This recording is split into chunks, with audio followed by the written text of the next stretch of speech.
page 104 in Praise of Dependent Origination by Lama Tsongkhapa. And I want to give a quick background of this text, this short text. Lama Tsongkhapa, an incredibly great the literary giant and a master, and who is revered to have attained full enlightenment during the time of intermediate state, which I think I mentioned this in this class. And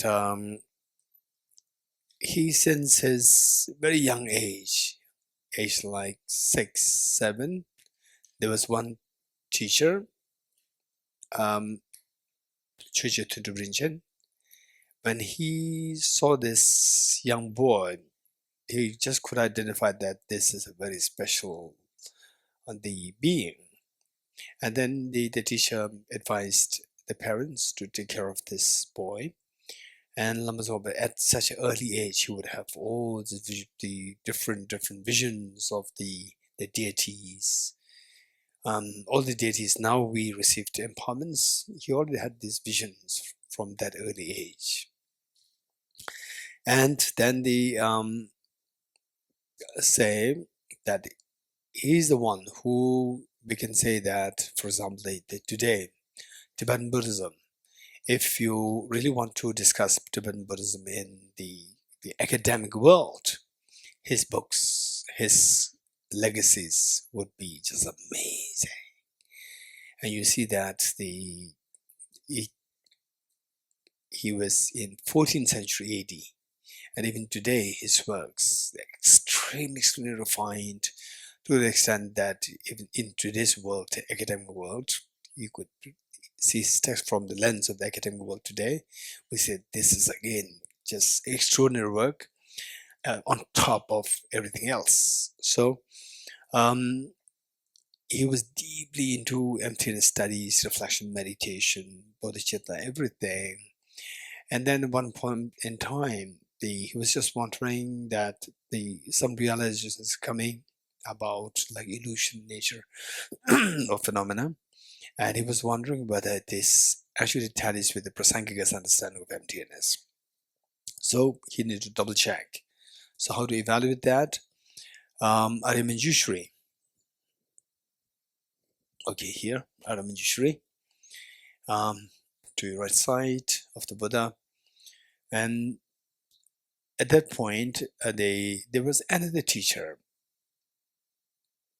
who was the mutual teacher-student, having a mutual teacher-student relationship with Lama Tsongkhapa, and his name is Lama Umapa. And the Lama Umapa, in those days, he used to have the vision of Arya Nagarjuna very clearly, and he can communicate with Arya Nagarjuna. He can see teachings from Arya Nagarjuna directly.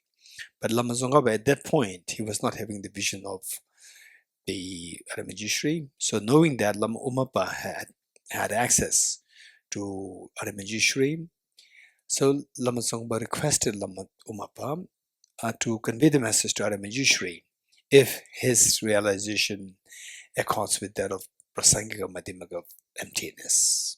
And the matter was reported to Arya Nagarjuna. Then Arya Nagarjuna advised that no, it is not.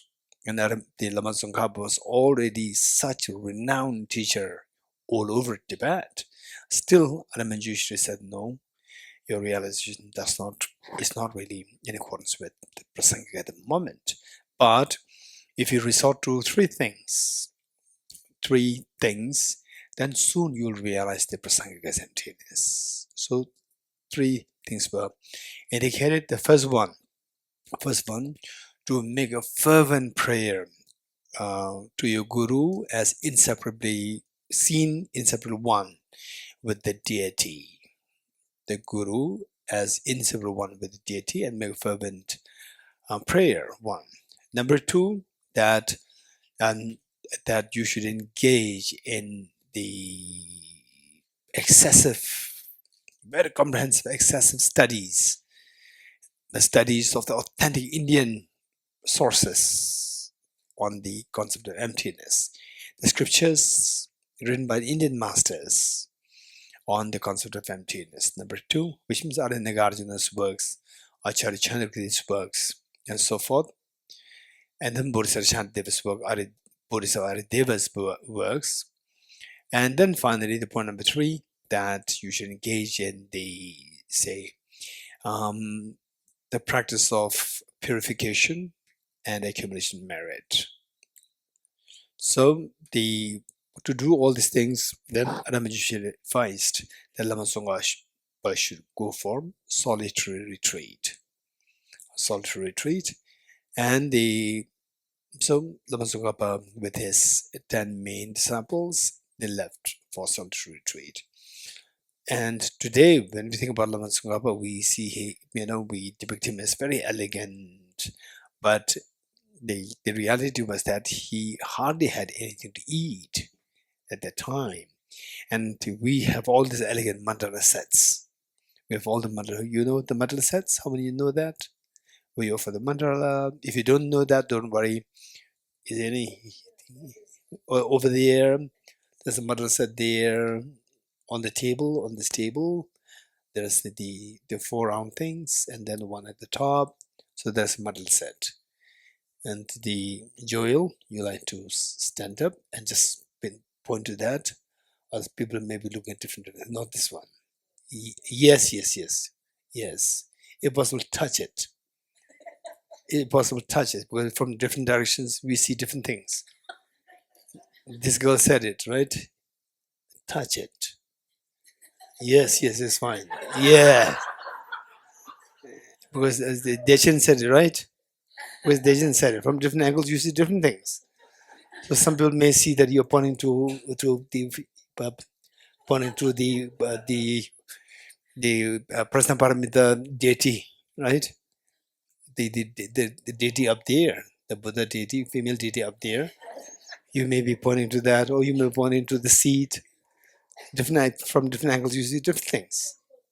One over there also. Okay, this girl, stand up. Oh, Jigment. Yes. Touch it. You see that? Touch, then there's no the ambiguity. Touch, there's no ambiguity. If you don't touch, there's ambiguity there. Perception changes. Okay. Then so we have these elegant mandala sets now. Lama Tsongkhapa did not have one. So he offered this mandala on a piece of rock slab, stone slab, with his hands, the base of the hand, rubbing against the stone slab 100,000 times, and the base of the palm, the bleeding. You getting it? So renowned master, respected as a Buddha by the people all over in Tibet, in those days, then Mongolia. But what he actually went through was these. So these are all the inspirations for us. These are all inspirations for us, that if you really want to engage in Dharma, we need to know how to say not to go too much into pampering yourself. So that is something that we need to keep in. But it doesn't mean that you have to unnecessarily go through hardships. But we do go through hardships, then be able to have some patience or resilience. Okay, so with this, then after 11 months of retreat, and of course, don't think that we also sit for 11 months, you'll have the same reality. No, very different. So he already from many past lifetimes, and for him, one day of meditation, that would be far better than us sitting for like 10, 20, 30 years of meditation. You're getting it? But don't worry, you will also become one like that if you continue to study systematically, practice systematically in this life, and then this next life you will be improved, and then next life. And since childhood, you may be able to see someone talks about the emptiness and you understand it very quickly. Okay. So after about like 11 months, Then Lama Tsongkhapa, one night he had a dream. He had a dream of Arya Nagarjuna. Arya Nagarjuna surrounded by all the Madhyamaga masters like Bodhisattva Aryadeva, Acharya Chandrakirti, Bodhisattva Shantideva, and then of course the Acharya Buddhapalita. All these masters whose texts Lama Tsongkhapa studied, he dreamt of all of them.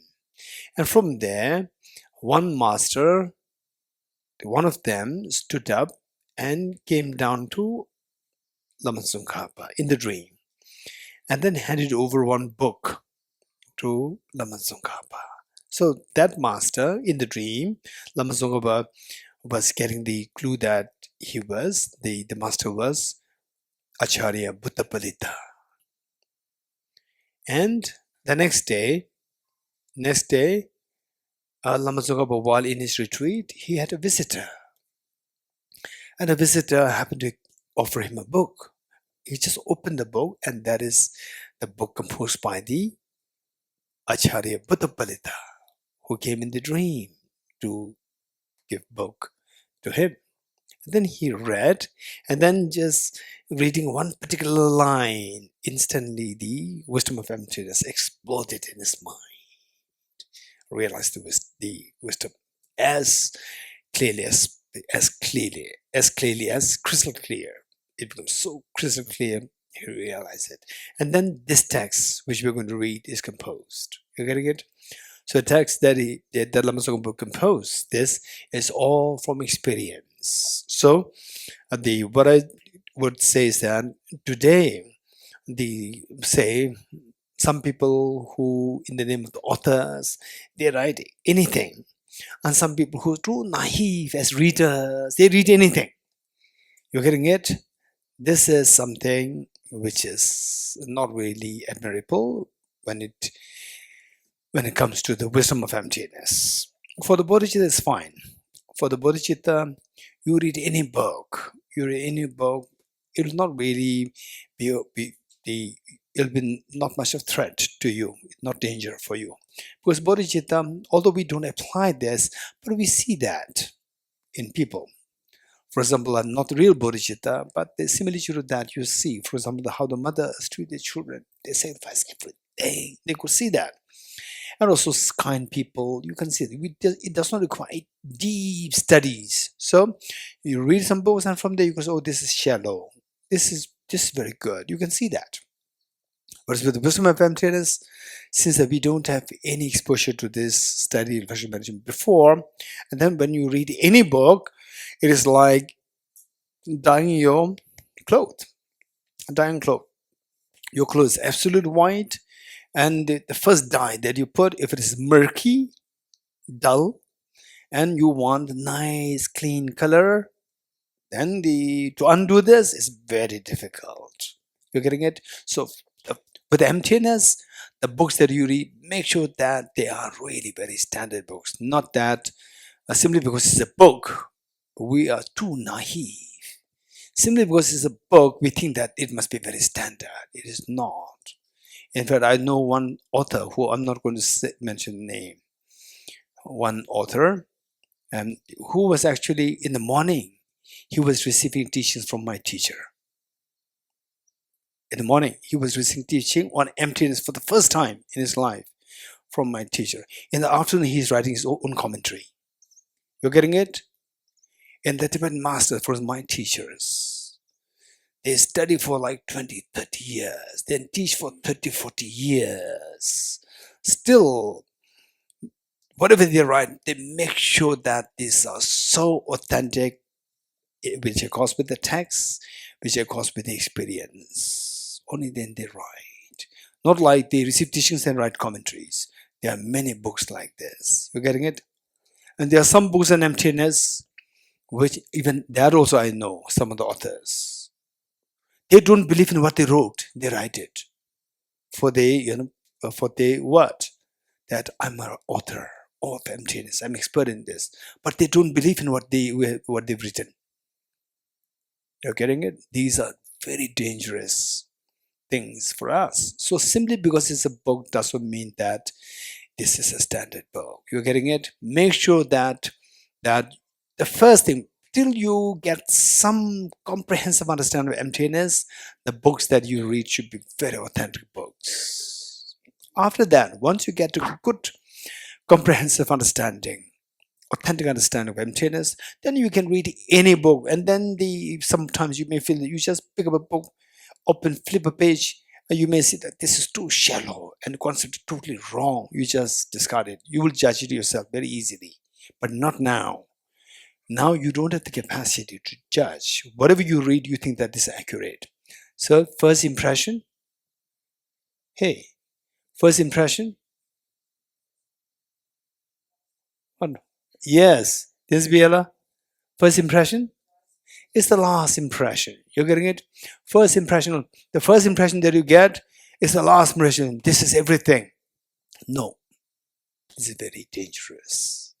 So therefore, I'm giving this warning simply because the book doesn't mean anything. You're getting it? It must be a very standard book.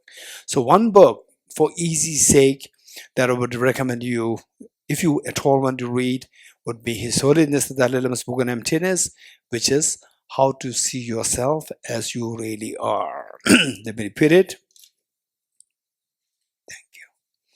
How to See Yourself as You Really Are. So this would be, say, the books which are more contemporarily written and very authentic. Otherwise, study something or the classical books like Acharya Chandagiri's text.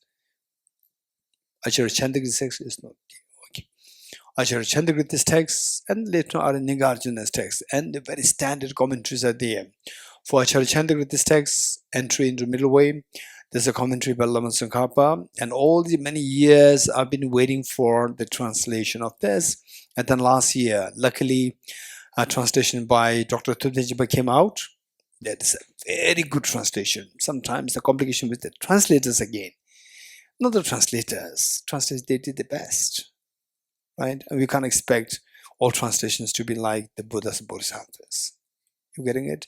Translations, they have their own limitations. So some I read, I feel so, suffocated.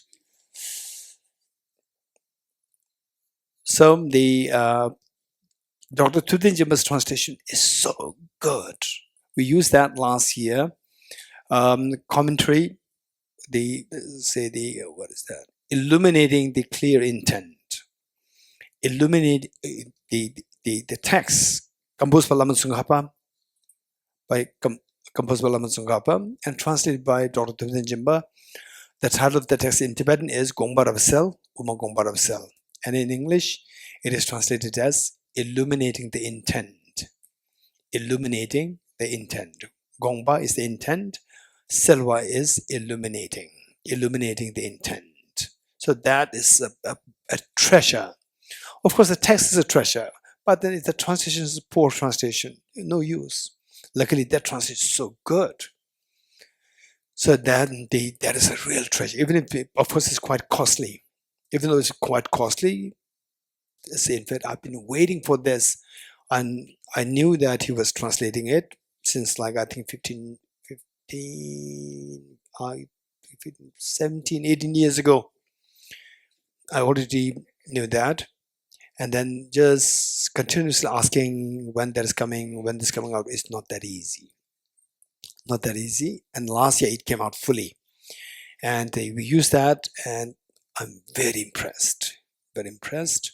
It's so well translated. Of course, he's extremely brilliant scholar himself, and his come out of English is so good. So combined together is a beautiful translation. It's a big treasure for us.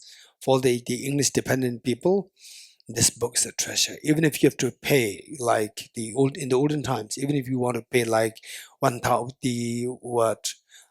million, you will not get this book in English. In Tibetan we have. In English you will not get it. And today you get it for just 4,000 Indian rupees, which is about $50, $50 US. Right? It's very cheap. Very cheap. And don't think of that in terms of the regular books. Regular books, even $20 is also very expensive. But this book is a treasure. Otherwise, you will never get it. I've been waiting for this for so many years, and finally it came out last year. And it's a huge treasure for us. Okay. So, so now, since that we are already introduced to emptiness the last how many days? Huh? Hey, 4 days. 4 days? Okay. Last 4 days we went to this emptiness. And now let's see, reading this, see if you understand something. You're getting it? But when you go out, don't tell people, particularly in the big monastery universities, scholars of the big monastery universities, don't tell them that I studied emptiness in 3 days, right? I studied emptiness, right? If you say I say emptiness, they will have a tremendous joy. They'll appreciate you, right? Then ask how many years you studied. Then you say 3 days, right? They'll be shocked, right? They'll be shocked. Okay, don't say this. So maintain a decent, what do you call it, dignified silence. Maintain dignified silence, right? Emptiness, yeah, I studied. And then don't talk too much. You're getting it? Okay. So let's see if you understand something through reading this. And in case, if you do get time in this retreat, I can also quickly go through this text. I can quickly go through this text if we get time. Anybody who likes to remind me? Because there are so many things to remember and I can't remember all of them. Anyone quick? No one. Okay, Sherry Pema? Okay, Ven Geshe 2. Okay, how many? 3? Good enough. 4. Okay, good. This text, how many from Nalanda Studies who joined the audience last year in June? 2nd June, audience with His Holiness the Dalai Lama Resents from Nalanda Studies. Okay, so you know I don't know whether you still remember the story with this, but just for all of you, I'd like to share this, what happened. That the Nalanda Studies, Tibet House, there's all the brochures are there. Just pick up, I would say, just pick up the brochures, all 4. Don't just pick up one. There are different brochures. And okay, this is just about Tibet House, the bigger one. Then the brown one, that is the 5 years course, not a master's course. Then the green one is 1 year course, Nalanda diploma course. Then the blue one, this is the Nalanda certificate course. So all the students, particularly the ones who graduated from Nalanda master's course batch 1, for them, and then alongside, why not we give the opportunity for everyone from the Nalanda studies. So we sent our invitation to everybody who joined the course, the former students and the current students, everyone, for this audience with His Holiness. And then we made it open. And then we made the request to the Office of His Holiness for the audience. And they agreed. Then they asked us how many students are there. So I cannot say. Total, they were like 4,000 students. And how many will turn out, we never know.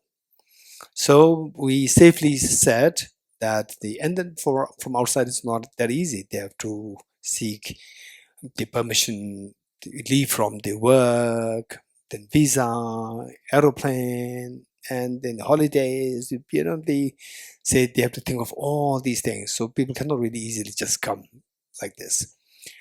So with this, so we just to be safe, I said, more than 100. More than 100. If I say around 100, then if it explodes to 150, 200, then the office will not listen to us. You said 100. We have only space for 100, and the rest we cannot. So to be honest, I know the office. So I said more than 100. That's it. What is more than 100? Not sure. Then constant updating. Then people sending the says, yes, I'm signing up. Then 100, 200, 300, and every time updating them, because they will not be shocked, and they will not say that no, not possible. So updating 200 now, 300 now, 400 now, 500 now. It hits 500. So Tibet of staff, everything combined together is like 600.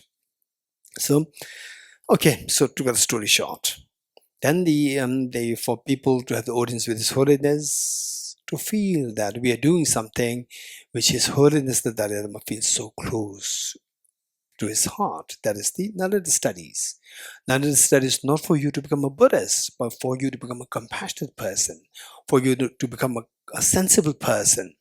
So for that matter, this is what His Holiness wants, that you can spread the sense of compassion, sense of openness, inclusivity, not to push others, but to embrace others. This is the wish of His Holiness. And then we are actually doing this, Nalanda studies. So it's a gift, as an offering to His Holiness. So we are making this audience, the requesting this audience. Then His Holiness, the office accepted. Then alongside, I thought that, okay, now people are coming all the way, far away from in different countries with all the complications, visa, aeroplane, they leave and so forth. And it is also in short notice. So I said, why not we also request for some teachings from His Holiness? And then I'm a little scared of the secretaries. They may not agree. So to make it very easy for them, for the secretaries, I said that I would request for the oral transmission, not the real teaching. Oral transmission means just His own reads, that's it. So no, the time, it will not take too much time. And the three principal aspects of the path, which is only about like 14 verses. And this was a request made, and the secretary, I said 14 verses, just oral transmission from His Holiness for the public. They come all the way from far away. And the secretary said, this is okay, she accepted. And many other things. So we have to we should, okay. Then finally, the eve of the audience, we were planning, so many of you have seen that. We're planning the seating arrangements, so forth. And then there were about 600 people. And the secretary said that we can organize this only, not in the Palace of His Holiness. His Holiness Palace can accommodate only about 100 people, not more. Then in the main temple, the 600 we cannot accommodate. So it should be in the courtyard, below the temple. So we said, okay.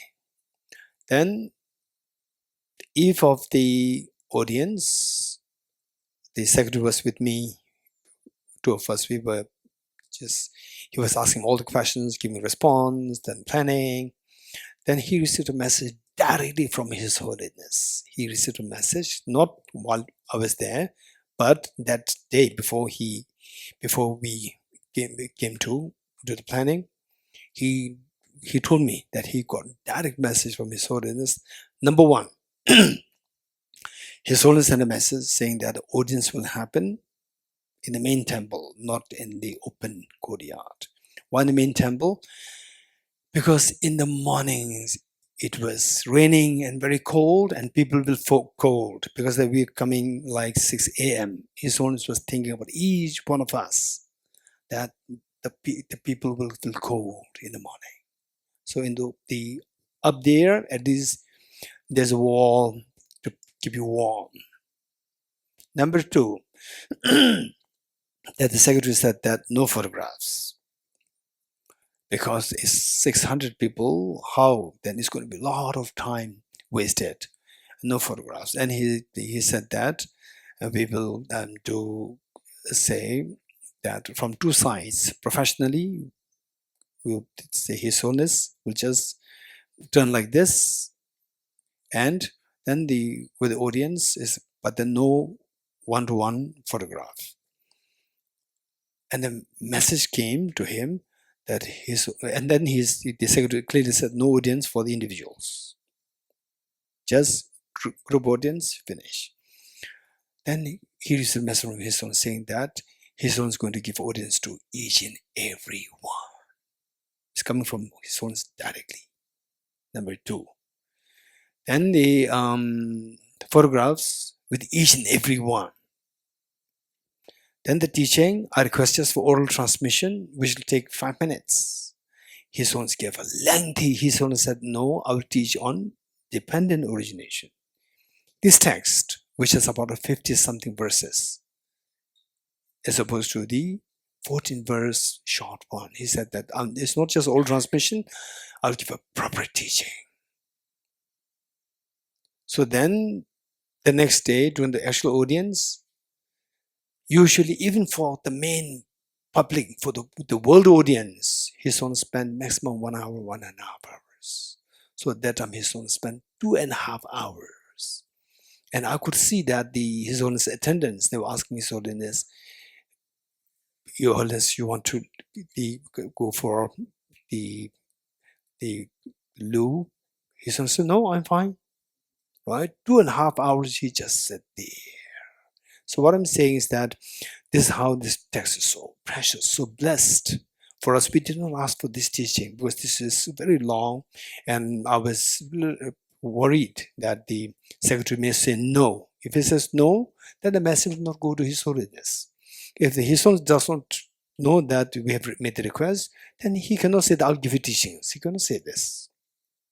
So we sent a very simple request, oral transmission of the 3 principal aspects of the path, and then this His Holiness came to know because secretary passed the message to His Holiness. Then His Holiness says, no, we'll do the in Praise of Dependent Origination. Then he spent a lot of time giving detailed teaching on this. Okay, let's see. Let's see by reading this if you understand something. You're getting it? This all out of the compassion of His Holiness. This is how, if we practice bodhicitta, this is what we will turn out to be.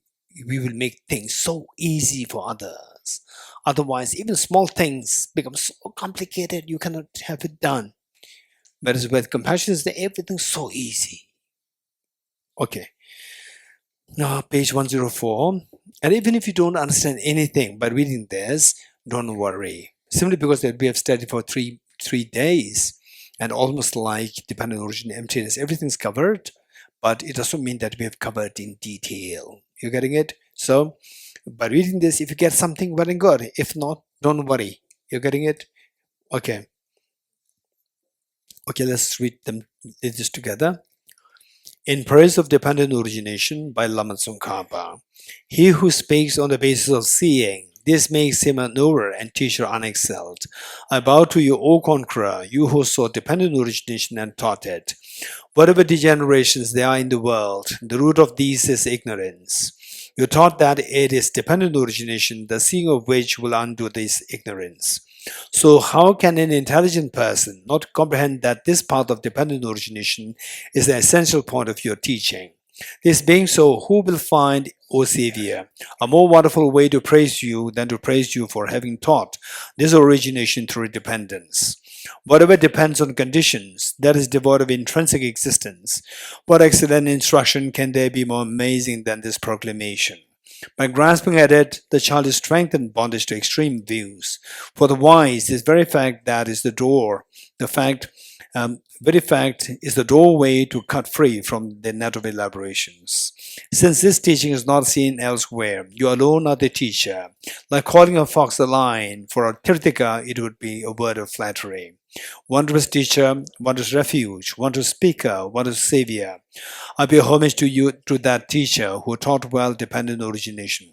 To help heal sentient beings, O benefactor, you have taught the peerless reason to ascertain emptiness, the heart of the teaching. This way of dependent origination, those who perceive it as contradictory or as unestablished, how can they comprehend your system?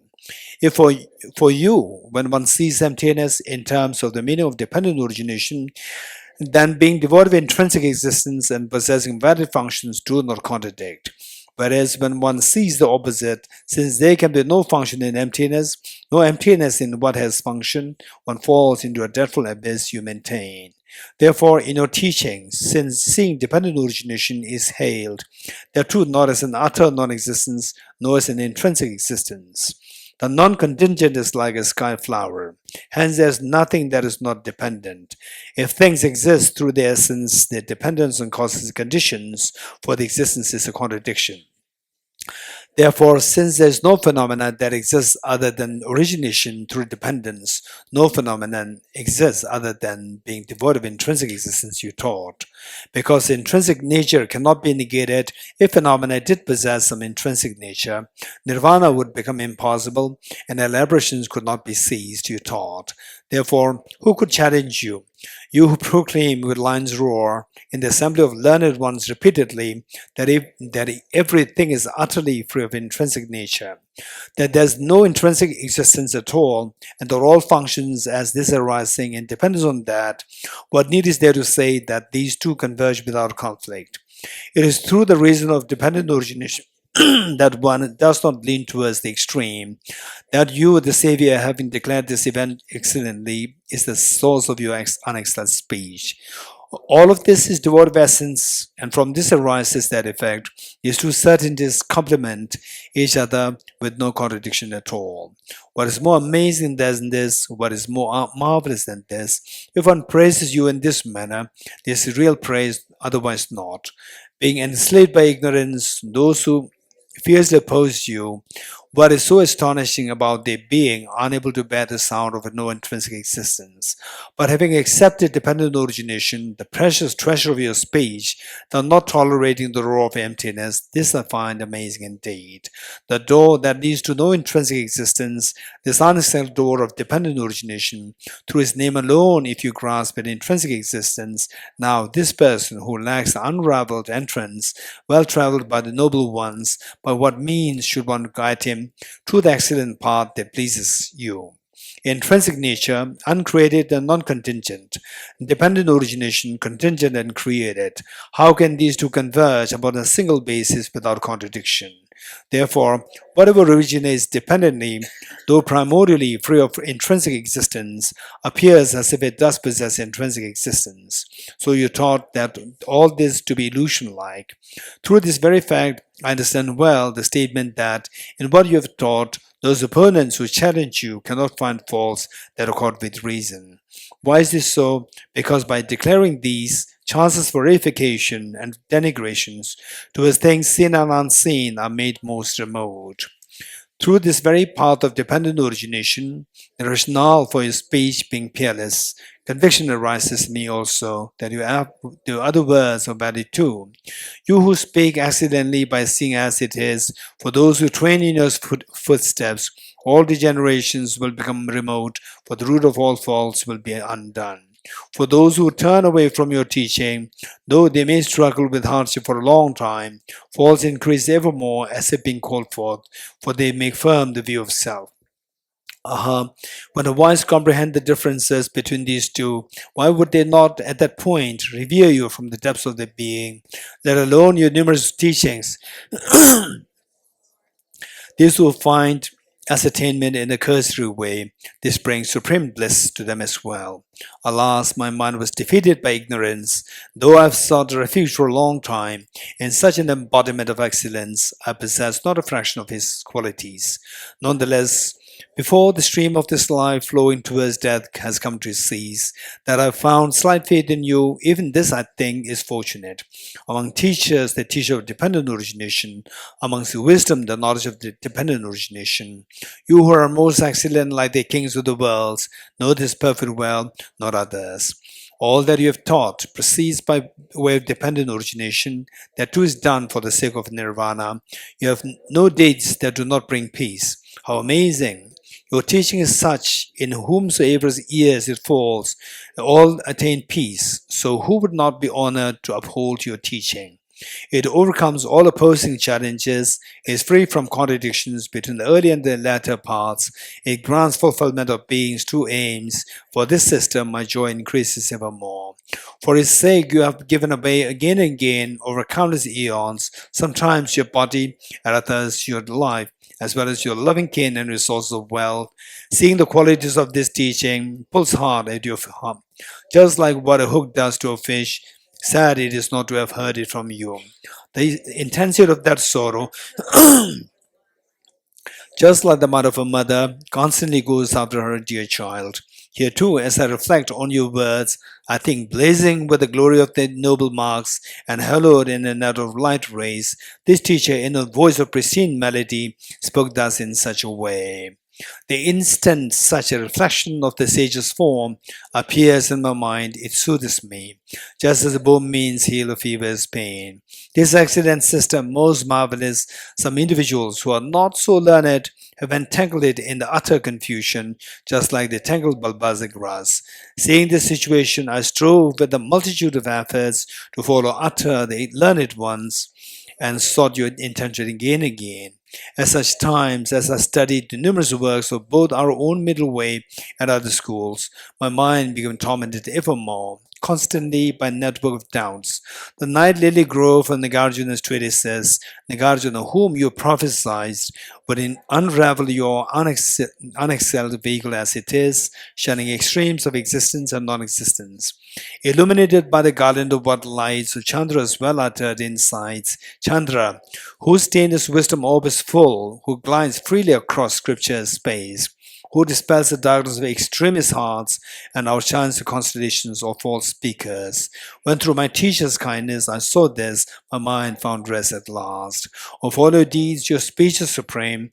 Within that too, it is this very speech. So this wise should remember the Buddha through this teaching of dependent origination. Following such a teacher and having become a renunciate, having studied the conqueror's verse not so too poorly, this monk who strives in the yogic practices, such is the depth of his reverence to the great seer. Since it is due to my teacher's kindness, I have met with the teaching of the unexcelled teacher. I dedicate this virtue too towards the cause for all beings to be sustained by the sublime spiritual mentors. But the teachings of this beneficent one till world's end be unshaken by the winds of evil thoughts. May it always be met by innumerable beings who find conviction in the teacher by understanding the teaching's true nature. May I never falter even for an instant to uphold the excellent birth of the sage, which illuminates the principle of dependent origination through all my births, even giving away my body and life. May I spend day and night carefully reflecting by what means can I enhance this teaching achieved by the Supreme Savior through strenuous efforts over countless eons.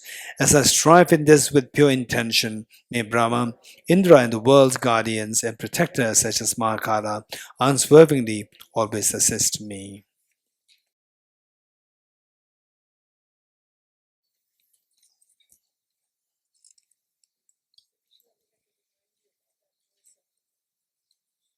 Okay.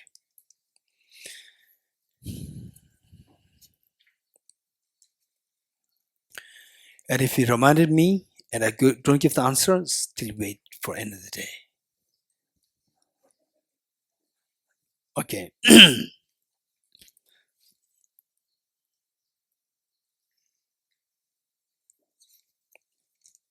Okay. Before we go any further, so what last time? Your name? Yes. Gulbahar. Yes.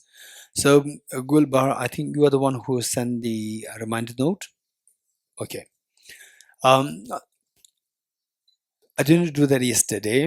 One, because that the Gulbahar very seriously sent the note. They reminded me of that. Although she was going to be absent, taking care of somebody who is sick, who was sick. She's okay. Okay. And the Gulbahar so kindly helped somebody, and then also taking the responsibility to remind me, send a note saying that I could not come, but this is what I'm supposed to be reminding you. So I was extremely touched.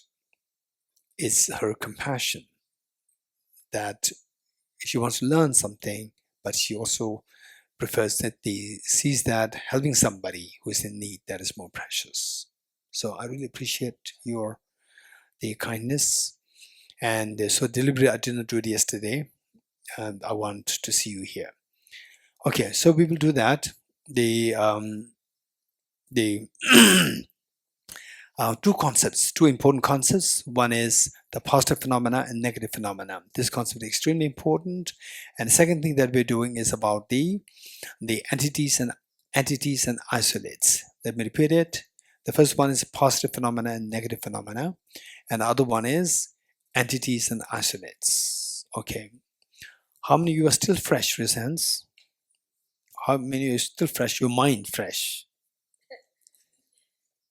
Raise hands. Okay, good. Huh? John's always fresh. Okay. Omar, fresh? Oh.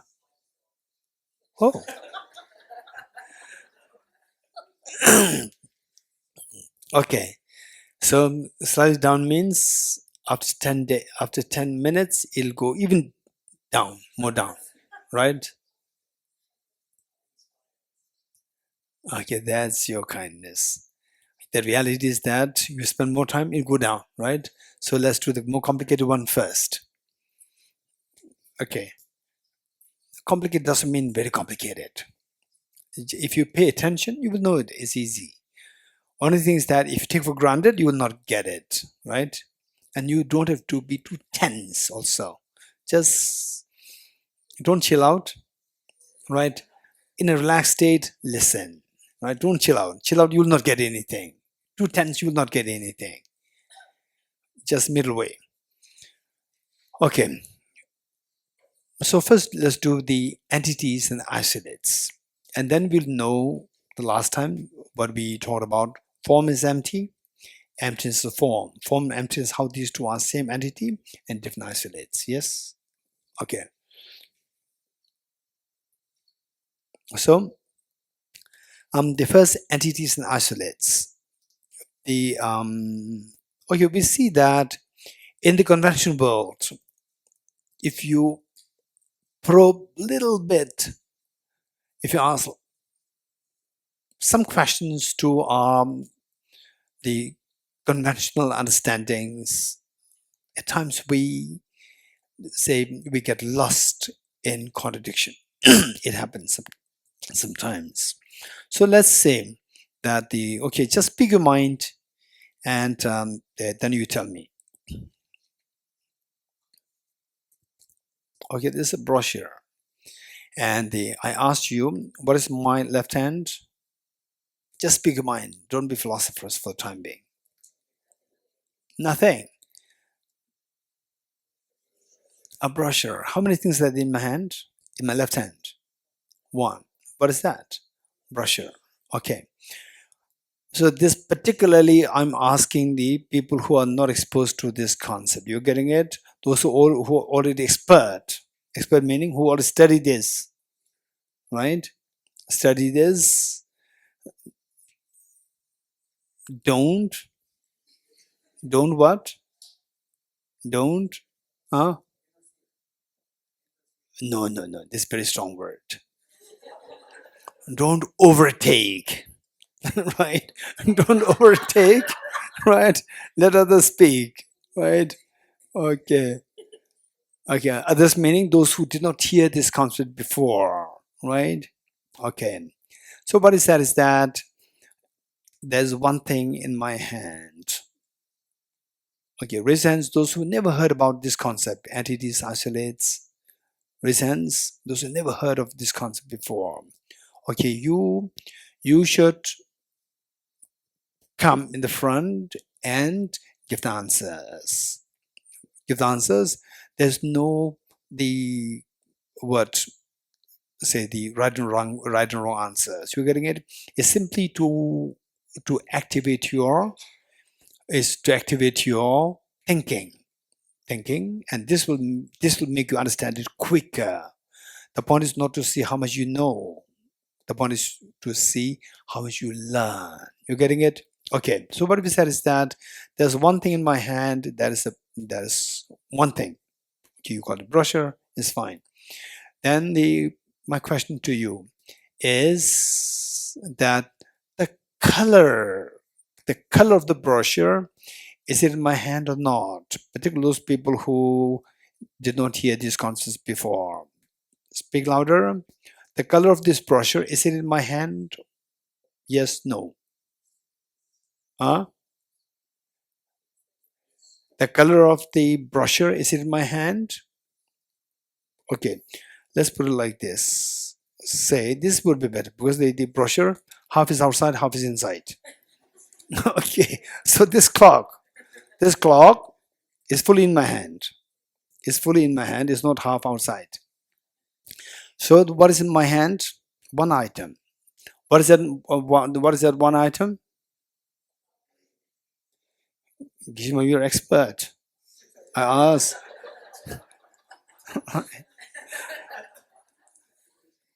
Okay, people who are hearing this for the first time, you tell me. What's my hand? Clock. And how many things are there? One or two? One. Okay, what is that? The clock. My next question is, the color of this clock, is it in my hand or outside my hand? In my hand. Good. Okay. Color of the clock, is it the clock? I hear somebody who is 12 years with me. I hear somebody's voice who is 12 years with me. I said, somebody who's new. You're not new. You are 20 years already with me. This beer. You didn't say? Are you sure? Okay. Okay. Okay. Color of the clock. Is it clock? Is it a clock? No, it's not clock. It's not clock. It is different from the clock? Is it different from the clock or it is clock? Huh? It's a part of clock. This is not my question. So you are actually, new to me, right? Because I ask a question, I expect you to give the precise answer. Right? I do not ask whether it's part of the clock. So my question is, the color of the clock, is it clock or not? If it is not, it is different from the clock. If it is different from the clock, the clock is one. Different means the more than one. So there are two things: the clock and the color of the clock. These were not one. These were different. Different means minimum two. Yes. Okay. Now tell me, how many things are there in my hand? Which one? Clock. Not the color of the clock. Color of the clock is not in my hand. I did not ask that. You're getting it? Just give me the answer which I asked you. Okay. So how many things in my hand? One. What is that? Clock. The color of the clock is in my hand or not? Yes. So color of the clock is different from the clock. Hey, answer. Yes, which means clock is there, one. Color of the clock is there, two. These two are not one. If they're still not one, these two are different. Are these two one or different? Hey, are these one or different? What is that? One no, different no. What is that then? Huh? Confused. Confused means this is where I told you right from the beginning what we conventionally accept. If you ask some questions a little deeper, the world will get into confusion. I told you already. So now this girl said, I'm confused. You getting it? Okay, this means that she's thinking. Okay, and what about others? Others meaning still those who are beginners. Others are expert, I know. Okay, one or two things in my hand. One. What is that? Not the color of the clock. Means confused. Right? Confused. Okay, now look, what's the problem? I'll tell you. If you say there is one, it contradicts with the logical assertions. It contradicts with the logical reason. It contradicts with the logical thinking. Logically speaking, clock is there, color of the clock is there. And these are not one. These two are different. You should say two. But if you say two, then people will say that, what happened? You have to go to mental hospital. You're getting it? Yes? There's only one, right? You have to go to mental hospital. You're getting it? So we see only one and you go to Thosamling and you start to hallucinate, right? With one you see two, three, four, right? So you start hallucinating. It's time for go to mental hospital. By the way, is there any mental hospital close by? And Samala? Is this not? But don't worry, we have a psychiatrist also there. Dr. Tam, raise your hand. Yeah, this is a psychiatrist also there. Okay, so the problem is that if you say one, they say it goes against the logical reason. If you say two, it goes against the conventional norm, conventional acceptance. You getting it? Yes.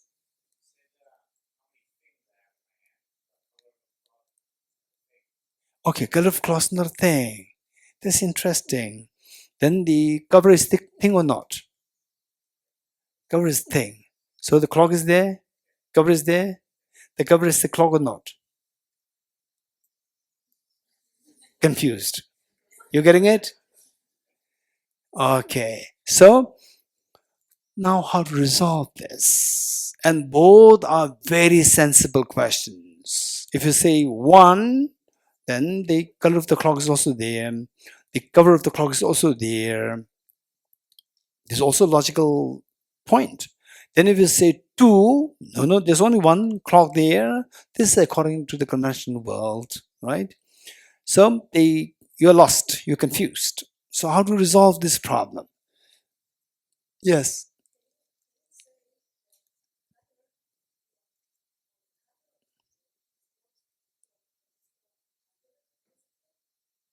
Okay, your name again?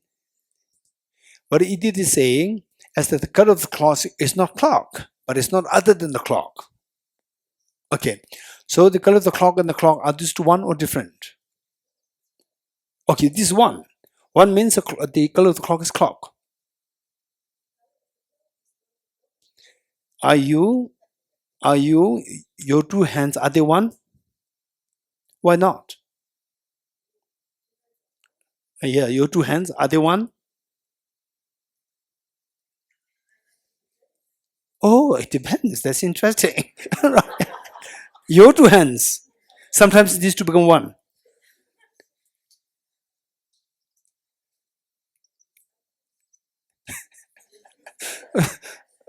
So the people may in future, right? People may say, don't go to Thosamling, right? People go there and they come out. No, not action. The two hands, other one are different. This is a simple question. Huh? Different. Good. Different, right? Different means more than one, right? So color of the, say, these two are not one. The two hands are not one. Not one means different. Okay. So color of the clock and the clock, these two are not one. So which means they are different.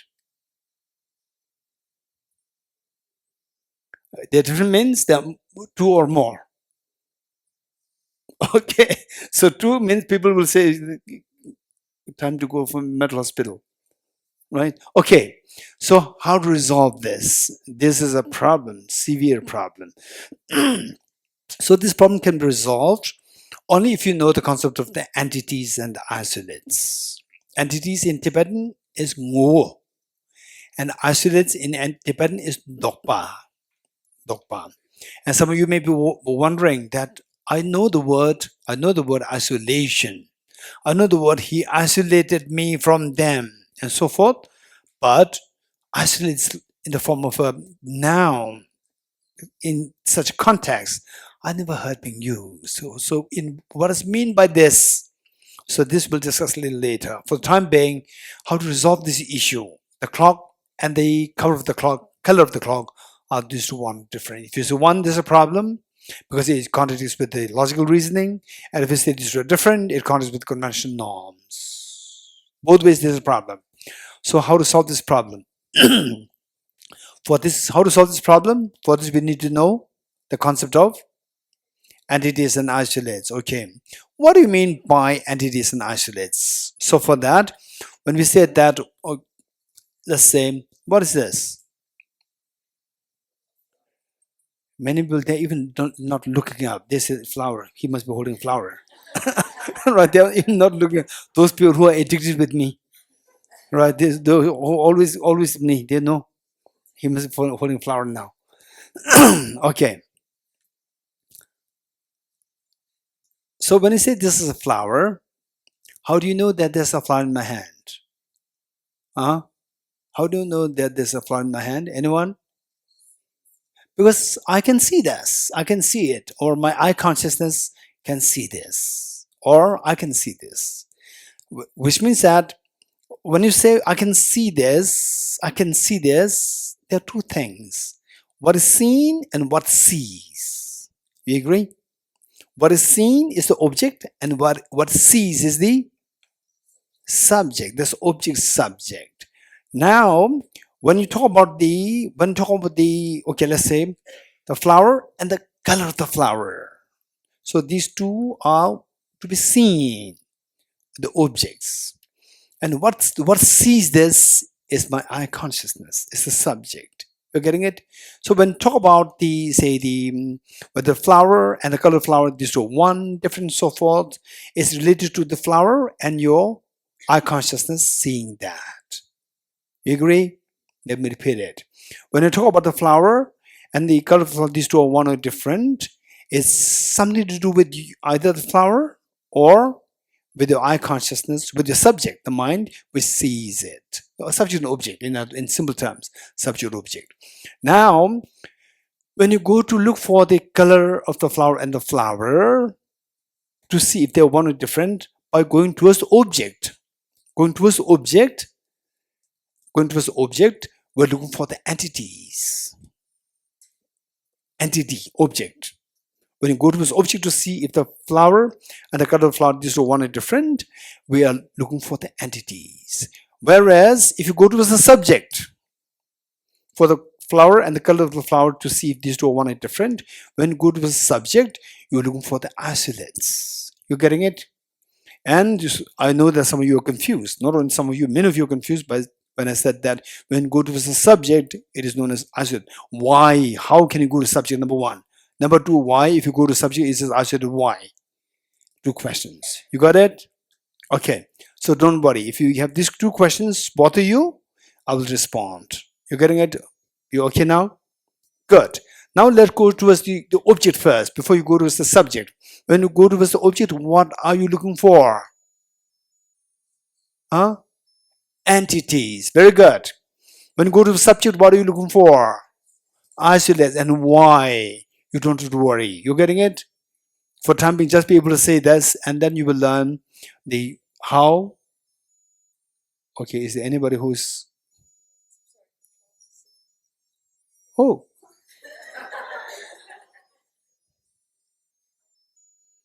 I don't know how to... Okay. And it's a pleasant music. It's not disturbing. Okay, good.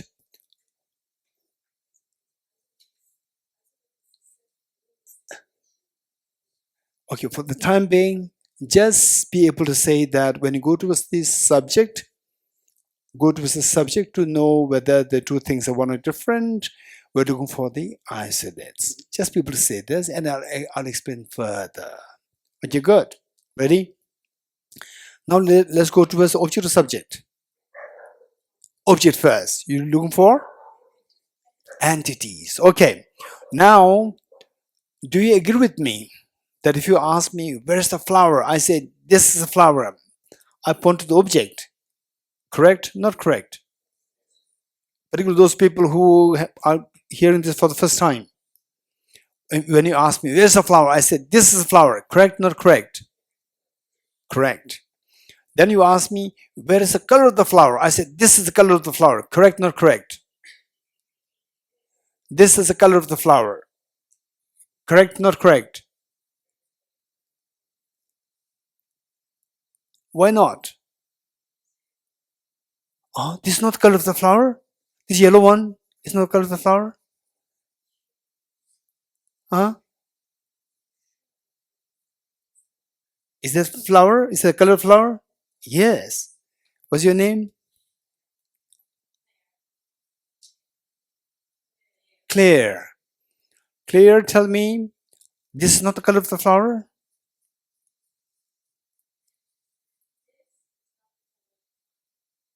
This is not the color of the flower. Where's the color of the flower? Outside. Then, here or outside? Either it should be here or it should be outside.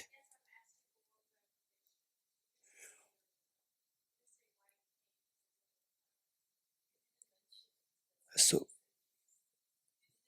okay, no, it's very first. Does this flower have a color? Yes, that color.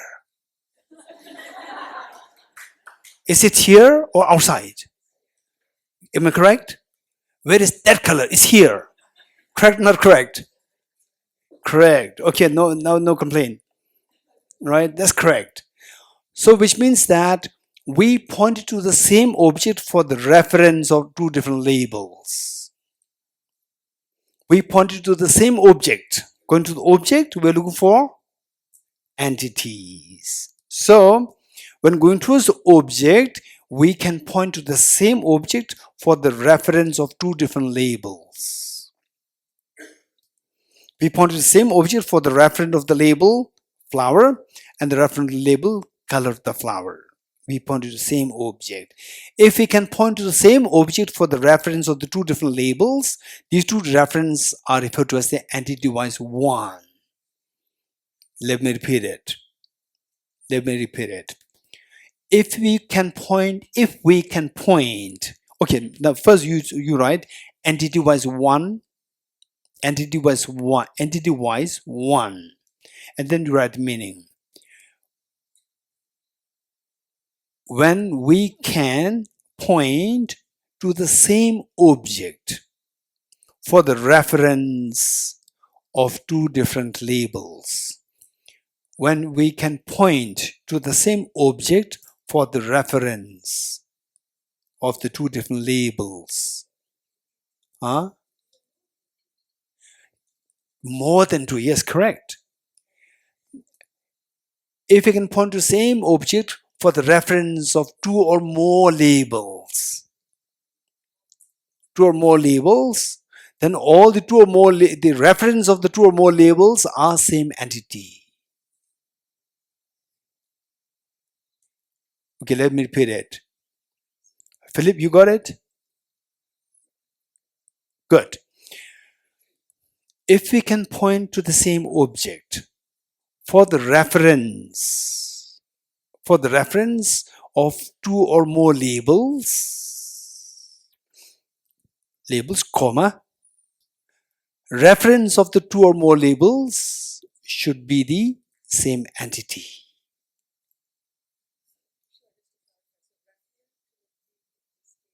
What does it mean by referent? What is the meaning of this word referent? Let us say, where is,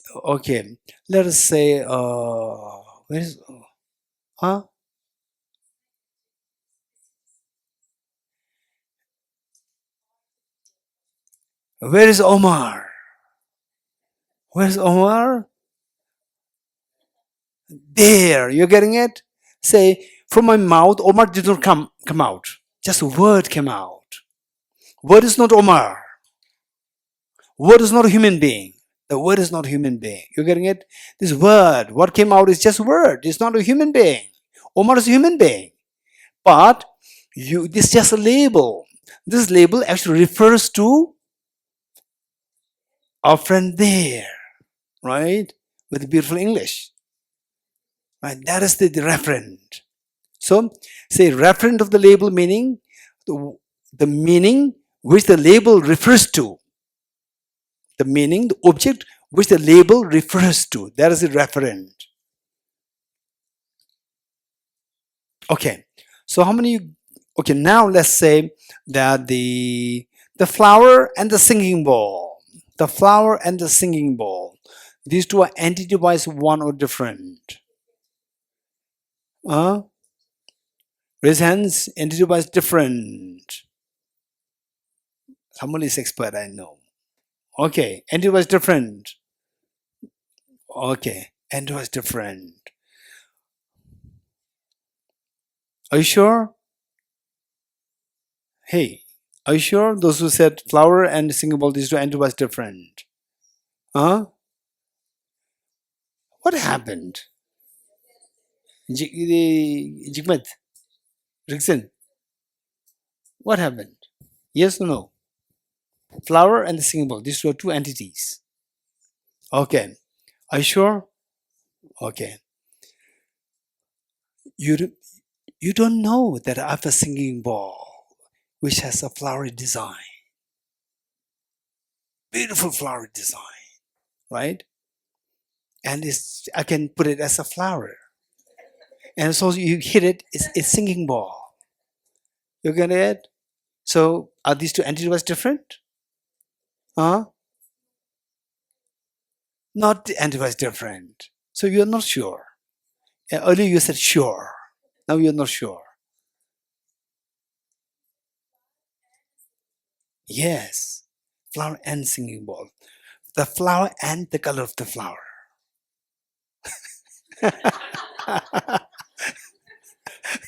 Right? Okay. So what to do now? What happens? Okay, let's forget about it. I'll not complicate you any further. Listen, this flower and this singing bowl. Entity-wise, one is different. Why entity-wise different? Anyone? Why these two are entity-wise different? Why? Or how? Yes.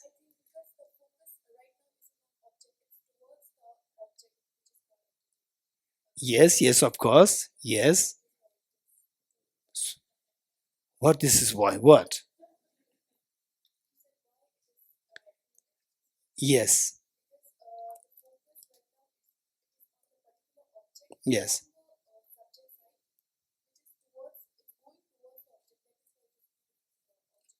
Okay, let's say the flower.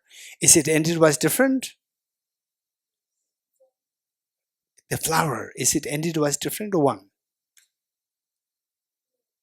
What? No. Yes, one or different.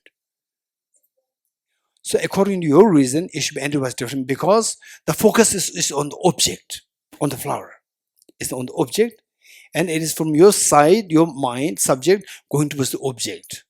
So therefore it should be entity-wise different. Your definition entity-wise different. This is it. So what entity-wise different? Tell me.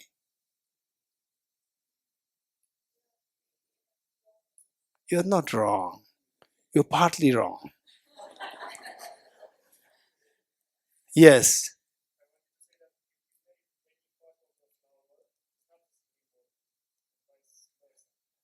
Okay, you take any part of this flower, it's not a singing bowl. So therefore,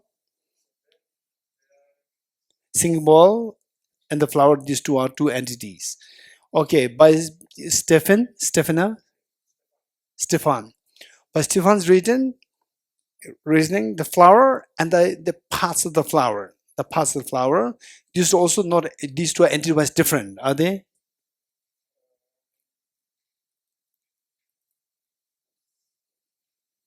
None of the parts of the flower is a flower, right? These two are different. Okay. Okay. Lethal.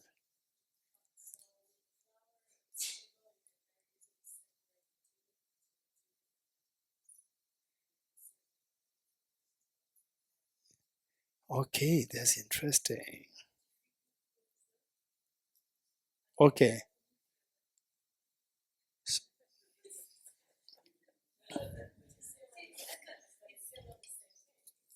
And it was one different, lethal. Entity was one different.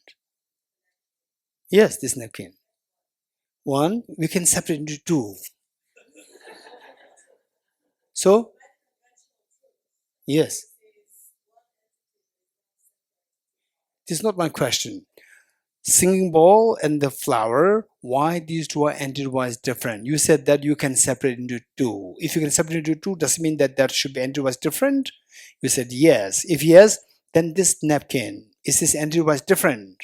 You said no, it should be because we can separate into two. Yes. Okay. Okay, this good. Huh? They have their own thing, right? Okay, that's interesting. Okay, please be compassionate to me, right? So if you can say something related to what I taught you, that would be wonderful. Then later on, you can put in your own words over there. Your name, Thomas. Yes.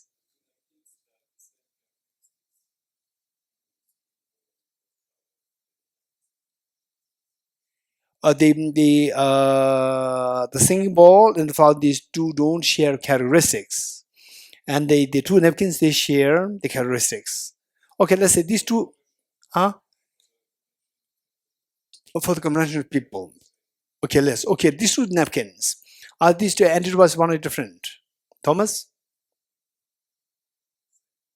Oh, these two entities were same.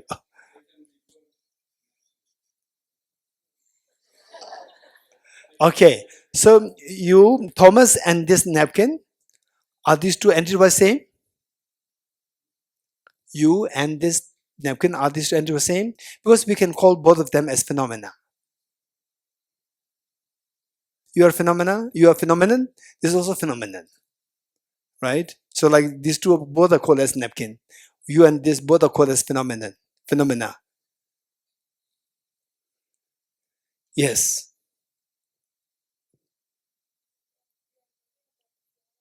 The flower and the singing bowl, yes. Entity was different. First, what is my question? What is my question? I did not say they are different. What did I say? Why what? Are?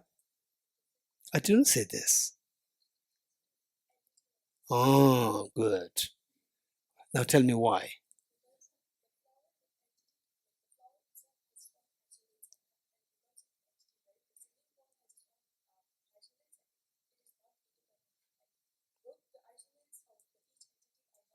What is isolates?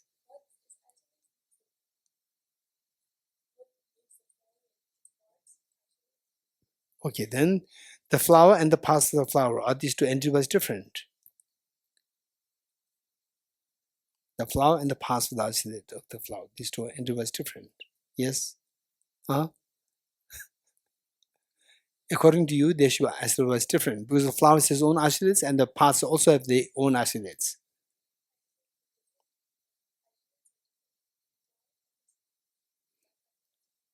So likewise, isolate of the flower, isolate of the parts of the flower, also different.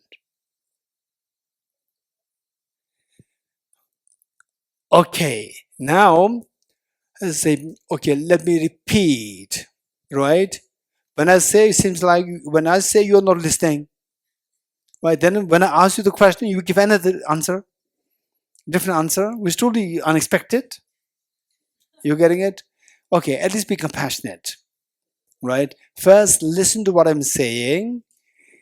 If I say that I want a tenga, I want tenga, Ijang, your name Ijang, right? Ijang, I want tenga. Give me tenga. What is tenga? Okay, good. So tenga means rosary. Tenga means rosary. You're getting it? Now you cannot give me a book, right? Tenga means book. For me, it means book. Don't force your definition. You're getting it? So when I say tenga is It is your own meaning. Don't force your own meaning. Right? You have to know the meaning, what the other person is sharing with you. I want 10 minutes, you have to give this. You don't have to give, you are not supposed to give a book. So likewise, when I say entity was one, entity was different, we are trying to solve the problem. Whether or not the clock and the color of the clock, these two are one or different. This is a question. To solve this problem, I'm trying to give the answer. And you're not listening to this. And you give me a different answer. You're getting it?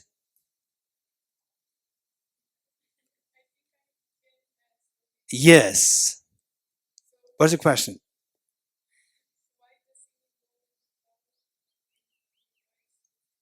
Perfect.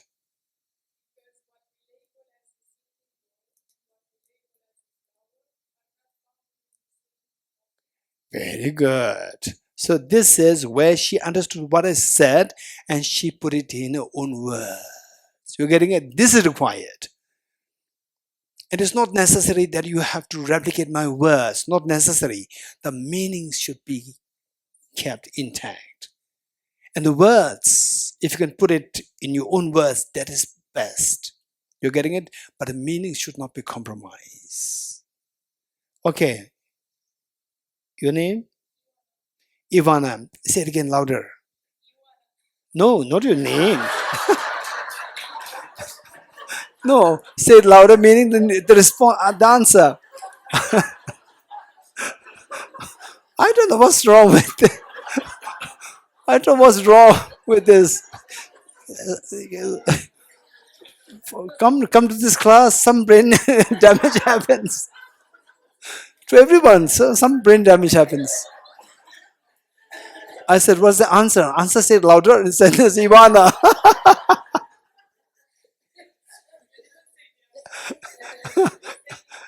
Yes. So if I appreciate the answer, I did not appreciate your name. I appreciate the answer and said louder. And you said Ivana. Okay, let us listen. Not to her name. To the answer. Yes. First the question.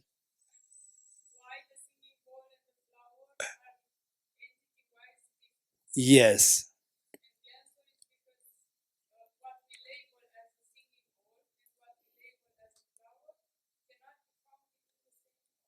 Okay. Which means that when you go towards the object, so what we label as a flower, what we label as a singing ball, we cannot find these two items in the same object. Which means when you go towards the object, we cannot point to the same object for the reference of the two different labels. You're getting it?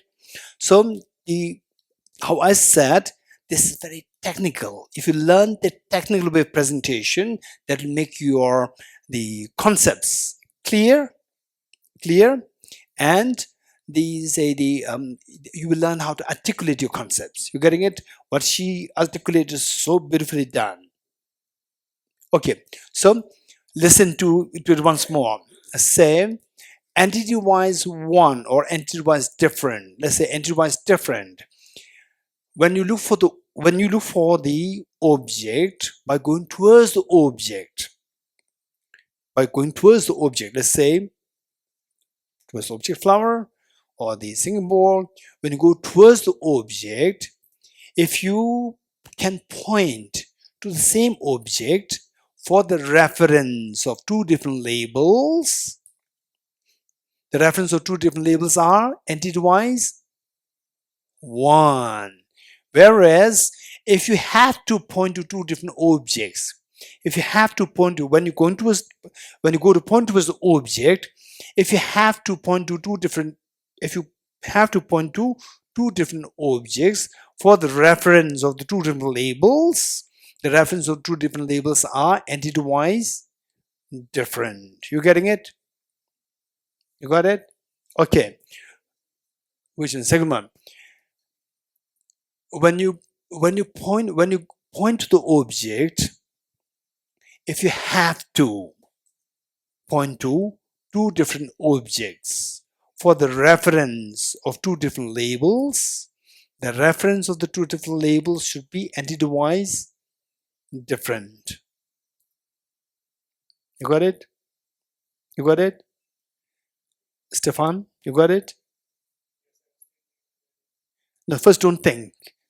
First don't think. First just see if you understand what I said. You don't have to agree. You're getting it? You don't have to agree. You don't have to agree. You don't have to agree. But at least you should be able to replicate what I said. And yes, what you are saying, I understand what you're saying, but I don't agree with you. I agree with you. That's up to you. But at least you should be able to replicate what I said. You're getting it? So if you think, you cannot replicate. Why? When you're thinking, you're not listening to me. When you don't listen to me, you're not hearing what I'm saying. You're getting it? So is there anybody who likes to explain to us what's the meaning of anti-device one? Say the words you can replicate what I said, or you may not replicate what I said, but the meanings must be intact. Anyone? Anyone? What is meant by anti-device one? Carl? Yes.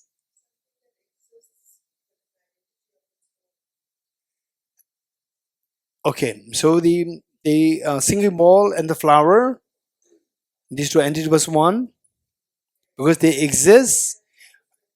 No, you didn't say that. You said that it's something that exists with the identity of their own. Both of them, each object has. So therefore, these two entities was one. No, this is not what you said. I asked you what is the meaning of the entity was one. So whatever you said, if that is qualified, that object should be entity was one. So it they both the flower and the singing ball qualify what you said for the entity was one. Two different labels and what? I'm asking what is the entity was one. What is my question?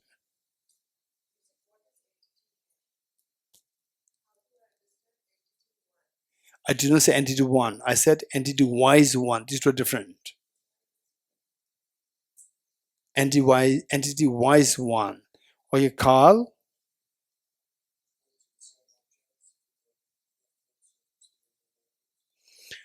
You can point to the same object for the reference of two different labels or two or more different labels. Then the reference of these different labels, they are entity-wise the one or entity-wise same. Here, your name, your name. Huh?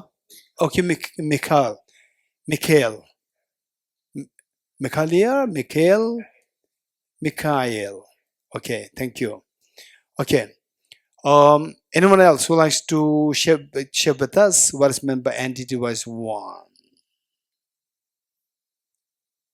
Yes.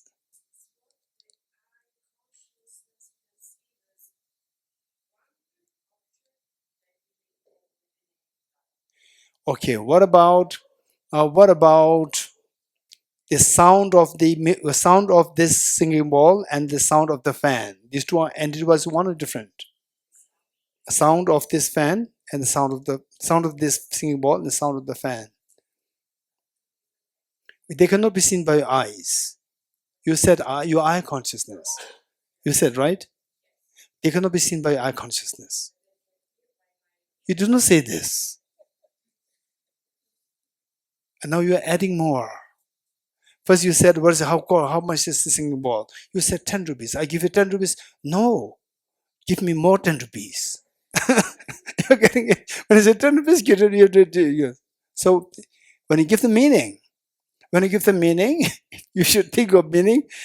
Don't think of only one meaning. Think of the meaning which is applicable to all the similar kind. You're getting it? You are trying to think of only the visual. Anyone else? Okay, Philip. Yes.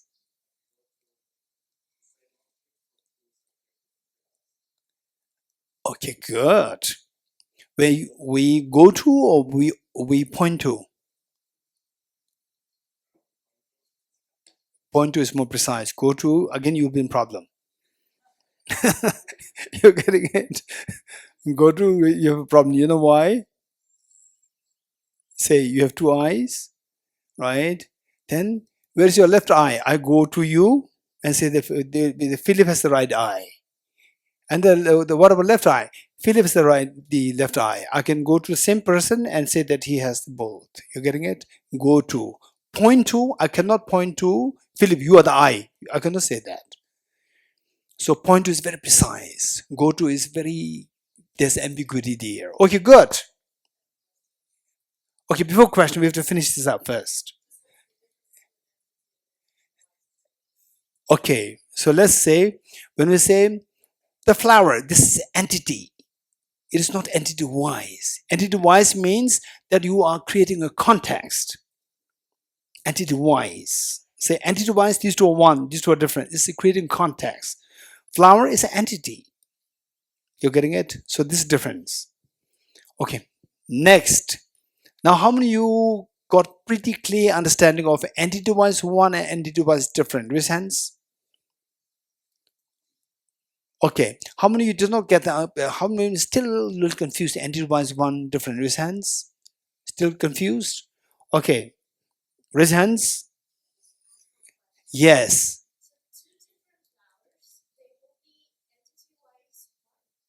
Okay, this is a good question. Two different flowers with different colors or different, same color? No, what do you want? Same color or different color? Same color. Let's say. What? So these two are entity-wise one or different? What do you think? Entity-wise one. Okay. The flower in my right hand and flower in my left hand. Can you point to one object for the two reference? Which one? Oh, this is a flower in my left hand also. Ah,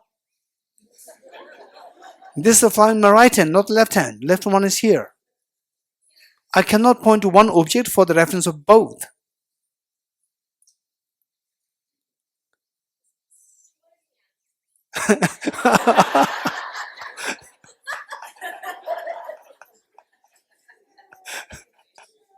Okay, the answer is, although these two are both flowers having the same color, but these two are entity-wise different.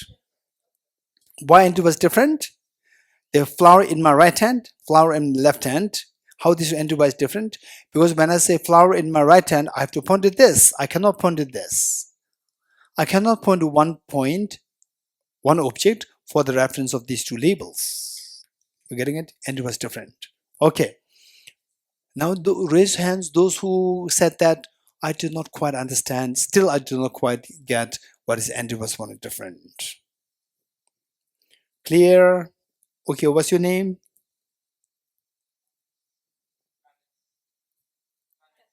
Tanish, okay. Tanish or Tanishk? T-A-N-I-S-H. Good. No, I'm asking him. T-A-N-I-S-H-Q. Tanishk. Okay. Tanishk, clear? And your name? Meka. Pekka. Okay. Tanish, clear? Pekka. Anyone else? Here, your name? Punam. Param. Okay. So let's say that okay, those who said I don't understand it, you listen to me. You're getting it? You said I don't understand and you're not listening. Okay, listen to me. Say the book, from what you have learned, even if you've understood 10%, use that. The book and the singing bowl. These two are entity-wise one or different. Tanishk, what do you think? Different. Very good. Okay, let me not. When I say don't trust me, very good, right? I can say very good, whatever. I say very good. Then the clear, and this book are these two entities one or different. What do you think? Very good. Don't trust me, very good. Okay. Your name? Pekka, tell me. Pekka and the book, entity was one or different? Different. Okay. Paramji? Param and book. And it was different. Okay, Poonam? Different. Entity-wise. Lady here? Different. Very good. You understood it. Huh? Entity, entity-wise one, entity-wise different. Okay, between these two is, so one is entity-wise one, other one's entity-wise different. Huh? No. Entity-wise means when you go to the object to identify the referent of the label, if you can point to the same object, if you can point to the same object for the reference of the two different labels, that is entity-wise one. This is meaning. When you point to the same when you can point to the same object for the reference of the two different labels, the reference of two different labels are same entity. You've understood it. Good. Now let's say that the book and the color of the book, these two are entity-wise one or different. Tanishk. The book and the color of the book. What do you think? Just speak your mind. It doesn't matter. One. Becca. Clear. Okay, don't worry. Clear and the Claire's hand. Okay, table and the color of the table. Entity-wise one or different. One. Okay. Poonam. Table and the color of the table. Entity-wise one. Don't just one. Yes, because you will get used to this, and later on somebody says entity was one or different, Asura was one different, you will say one. What one? Entity was Asura was. Because that you don't use the correct word, right? You take for granted, later on you will be easily confused. Okay, so you got it. Now, isolates. Isolates, what should we do? Object or subject? Hygiene. Isolate, we have to go to object or subject? Go to subject. How to go to subject? Okay, let's talk about the table. That's easier. Table and the top plank of the table. Table and the top plank of the table. How to go to subject? Don't look at the object. Close your eyes. Just close your eyes. Don't look at the object. Close your eyes. Close your eyes. Okay. Close your eyes. Now think of the table.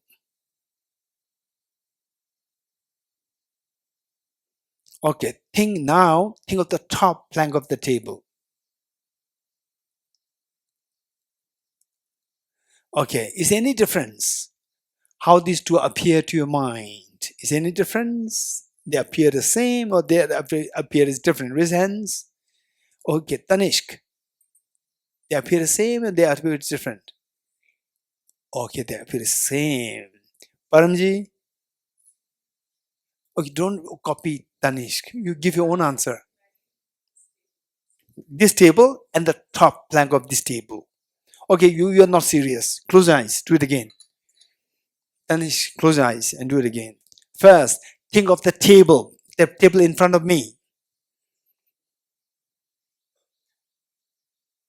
Now, think of the top plank of the table. Top plank of the table. Okay. Is there any difference? Aichang? There's difference. What's the difference? Don't say here. Here means the carpet. Which first case? The table. Yes. Wonderful. Top plank. You got it. This is perfect. You're getting it? Which means that the two things, the table and the top plank of the table, they appear to mind as two different things. one something complete, and the other just the top without the legs, right? This is how they appear to you. They appear differently. So what appears is different to your mind, these two are known as isolate-wise different. Okay, isolate-wise different. Two things or things appearing to your mind as different. Let's put it like this. Things appearing as different to your mind, and more precisely, things appearing to your conceptual mind, things appearing to your conceptual mind as different is known as anti-associative-wise different. Things appearing as different to your conceptual mind is known as associative-wise different. Yes.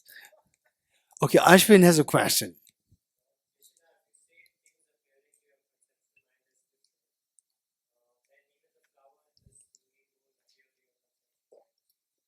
Very good. So Ashwin is saying the flower, not only the table and toppling of the table, even the table and the singing bowl also appears as different to conceptual mind. So table and the singing bowl, are these two associative-wise different? The table and the singing bowl, they appear as different to your conceptual mind. Are these two associative-wise different? Lisa? Yes. Carl? Yes. Okay, how many of you say yes? Reasons. Okay. So what most likely what Ashwin thought was that if the two things are entity-wise different, they should not be entity-wise different, right? But there are many things which are entity-wise different as well as isolate-wise different. There are many things. What he said is correct. Okay, good. So it seems like you already got it. Now let's do. Let me give you one exercise. Ready? What are we doing? Entities or isolates? Isolates. Isolate means subject or object. Okay, subject means close your eyes. Cut from the object. Yeah, close the eyes. Okay.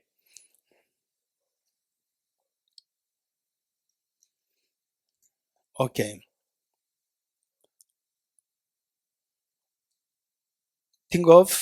Just think of, let's say, just think of Buddha.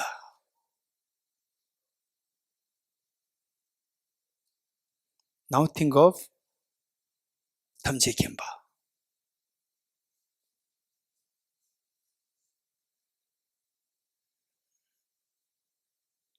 Good. You're so good. Tell me what's the difference? The two appear different or the two appear same? No answer. Dorin? Different. So if you don't know what is Tamje Kemba, how can you say different to same? You have no clue how they appear to you. You have to ask me. What is Tamje Kemba? Ask me. It means Buddha. Okay, now be serious. You are not too serious. Be serious. Close eyes. Think of Buddha. Next, think of Tamje Kemba. Tell me, is there difference? Difference, no difference. So since there is no difference in the appearance to your conceptual mind, Buddha and Tamje Kemba, these two are associated-wise one. You getting it? Associated-wise one. Okay, good. So now, yes, I'm taking another 5 minutes. So you will have your break, the tea break, just half an hour. By the way, what time is the lunch? 12:30? Not after that? Okay, 12:30, that's best. Okay, so let us quickly do some exercise. Can you give me an example of what is entity-wise different? Quick, somebody save your time. To save our time. Entity-wise different, give me an example. Raise hands quick. Yes.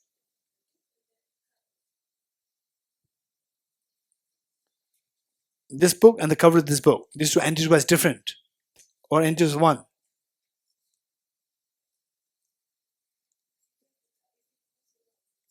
This is isolates. Close your eyes means isolates. You're getting it?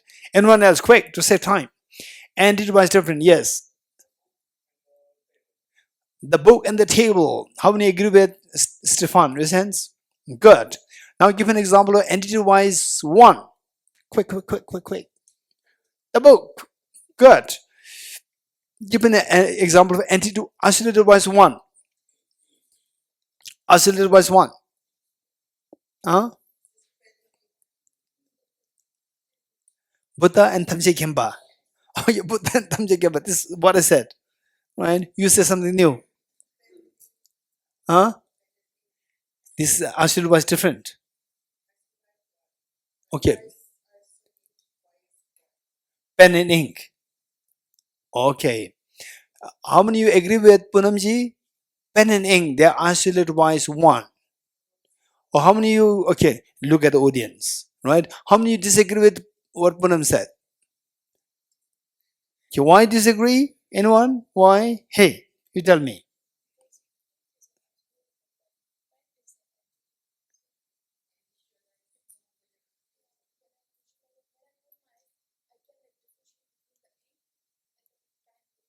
How? Your answer is correct, but tell me how. Pen is the main agent. Pen can have ink without ink also. Right? But ink cannot be without ink. So this appears different, right? You're getting it? So therefore this isolated was different. Okay. Next. Give an example of isolated wise different. Quick. Quick, quick, quick. We have 2 minutes now. Hey, what happened? Yes. Flower and the color flower. These two are isolated wise one. Isolated wise different. Very good. Okay, now give an example of what is entity wise one, isolated wise different. Okay, now a little more complicated. Give an example of entity wise one, isolated wise different. Okay, Phillips. Philip or Phillips? Philip. Okay. Clock and the color of the clock. These two are entity wise one, isolated wise different. How many agree with Philip? Okay, we all agree. Good. So one thing that we need to remember, note it down, if possible, note it down, is that the relationship between the parts and the whole, the relationship between the parts and the whole is always entity-wise one, isolated-wise different. The relationship between parts and whole, the relationship between the parts and whole is always entity-wise one, isolated-wise different. Let me repeat it. The relationship between the parts and the whole is always entity-wise one, isolated-wise different. Okay, good. Now give me an example of the entity-wise different, isolated-wise different. Quick, quick, quick. Give an example of entity-wise different, isolated-wise different. Quick, quick, quick, to save time. Buddha statue and Geshe. These two are entity-wise one, entity-wise different. How many agree with this kid? Good. Okay. Thank you. Can you give me an example of what is entity-wise one, isolated-wise one? Quick. Okay. Yes, Pooja. Okay, you're asking me. Right? Entity-wise one, isolated-wise one.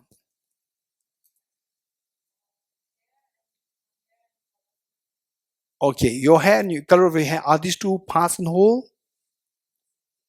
Parts and whole, the relationship always entity-wise one, isolated-wise different. So what I'm asking for is entity-wise one, isolated-wise one. Okay, the Mikhail. Water and H2O. How many agree with Mikhail? How many agree with Mikhail? In a sense? Water and H2O. Yes, that's not complicated. Yes, we agree. Very good. Thank you.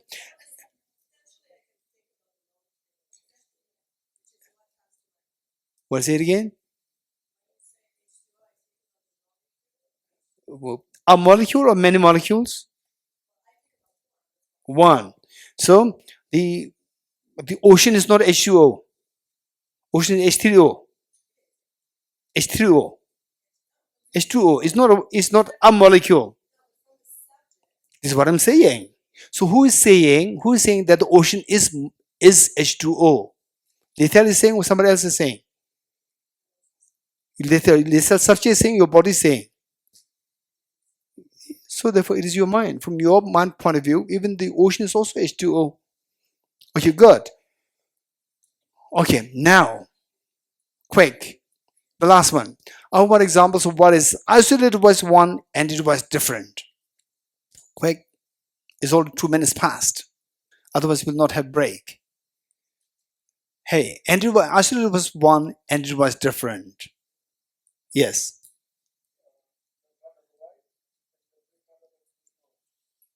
The color white and the pure color of snow. Color white and the pure color of the snow. These two are isolated was one and it was different. Anyone else? Anyone else? Quick. Yes. Okay, this book and the your name. Okay, this book and the book of the Thomas. My book and Thomas book is these two. Andrew was one, Andrew was different. Anyone else? Okay, here the Suzanne, green color and no green Tara and white Tara. Green Tara, white Tara. Okay, anyone else? Anyone else? Quick. Isolated was one, Andrew was different.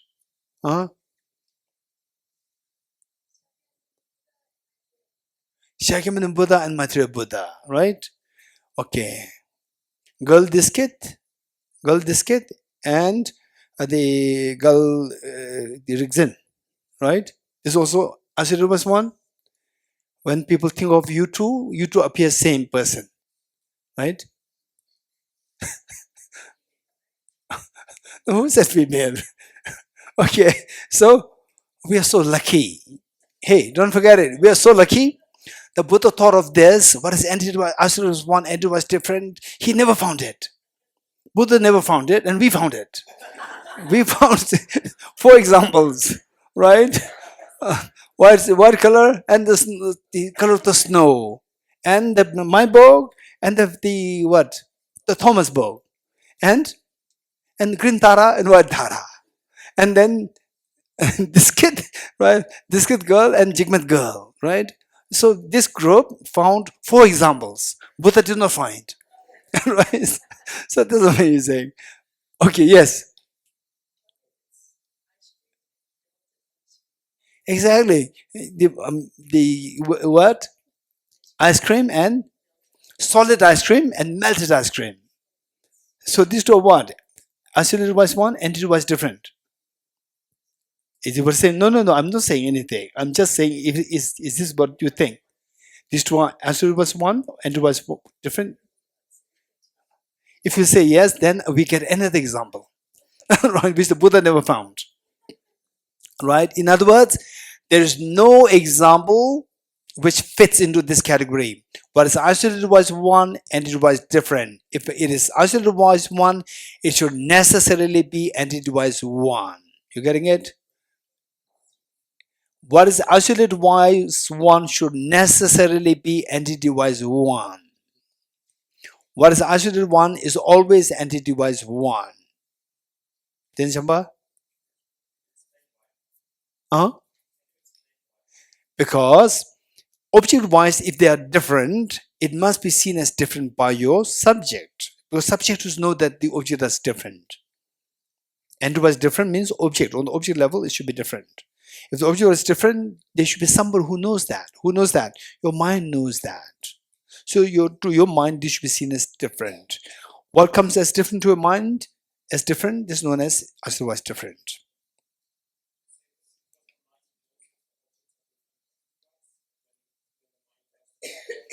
No, if the entity was if the entity-wise different, there must be a mind which knows that.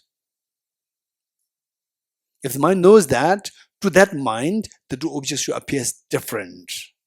If to that mind two objects appears different, these two objects should be otherwise different. Don't agree with what? What did I say?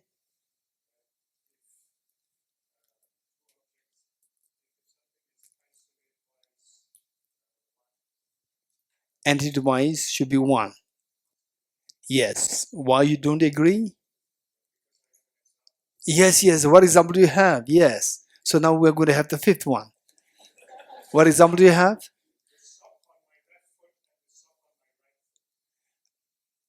Your socks.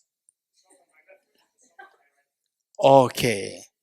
So these two socks, maybe one has a hole, one doesn't have a hole. Show that to me.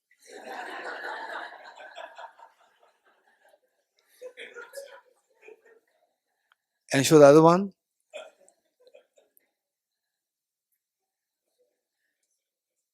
Okay, I can see that the first one has 1000 molecules. Second one has 999 molecules. These two are different. In my mind, I can see that these two are different. No, what I'm saying is you show this. You show this, you show this. Even the black parts, these two are different. These two are not identical. The black parts, which is a part of your socks, these two are not identical. I see them from distance. Okay, good. Now we have only about like 22 minutes. A tea break, yeah. Eyata Om Gate Gate Paragate Parasam Gate Bodhisvatyata Om Gate Paragate Parasam Gate Bodhisvatyata Om Gate Gate Paragate Parasam Gate Bodhisvaha.